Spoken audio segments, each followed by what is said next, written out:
Après avoir évoqué les grands bouleversements sur les marchés et la production de blé, de maïs, d'orge et de soja, Thierry Pouche, responsable du service études économiques et prospectives de Chambre d'agriculture France, évoque l'évolution de la production et de la commercialisation internationale du sucre. Nous avons précédemment étudié l'évolution et les transformations sur les marchés du blé, du maïs, de l'orge et du soja.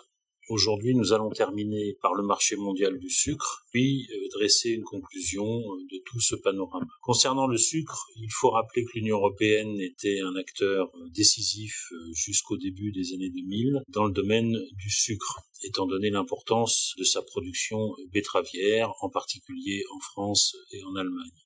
À partir de 2003, l'Union européenne est attaquée à l'Organisation mondiale du commerce par le Brésil, qui dénonce la concurrence déloyale qui en résultant de son régime sucrier. Le Brésil ayant obtenu gain de cause à l'OMC est obligé de réformer son organisation commune de marché du sucre, de plafonner ses exportations et d'ouvrir son marché intérieur au sucre en provenance de pays étrangers comme le Brésil. D'autant plus que 2017 est une date importante puisque l'Union européenne abandonne les quotas sucriers instaurés plusieurs décennies auparavant.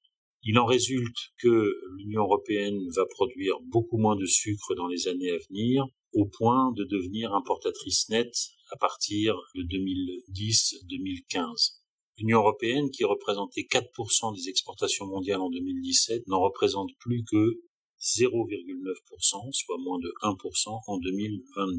Parallèlement, on observe une montée en puissance de certaines nations productrices et exportatrices de sucre. C'est le cas bien entendu du Brésil, même si sa montée en puissance remonte aux années 70. Il n'en reste pas moins que, à partir du début des années 2000, le Brésil va s'imposer comme acteur décisif sur le marché sucrier mondial. C'est désormais le premier producteur mondial et le premier exportateur mondial de sucre, obtenu à partir des cultures de canne, évidemment. Et en 2022, le Brésil représentait 25% des exportations mondiales, devant l'Inde, 12%, donc deuxième grand acteur du marché mondial sucrier, et devant la Thaïlande, 8%.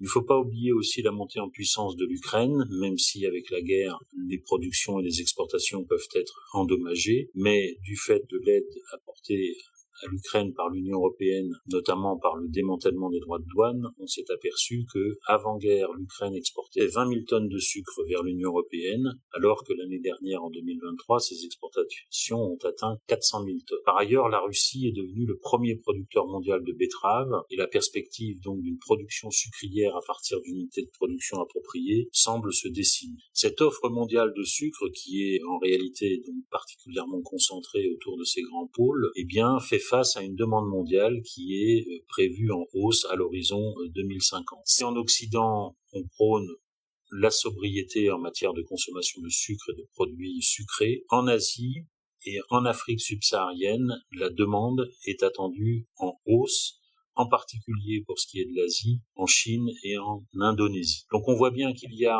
depuis maintenant le début des années 2000, une recomposition de la hiérarchie des nations productrices de sucre et exportatrices qui font face à une demande mondiale dont les projections montrent qu'elle devrait être orientée à la hausse dans les années à venir.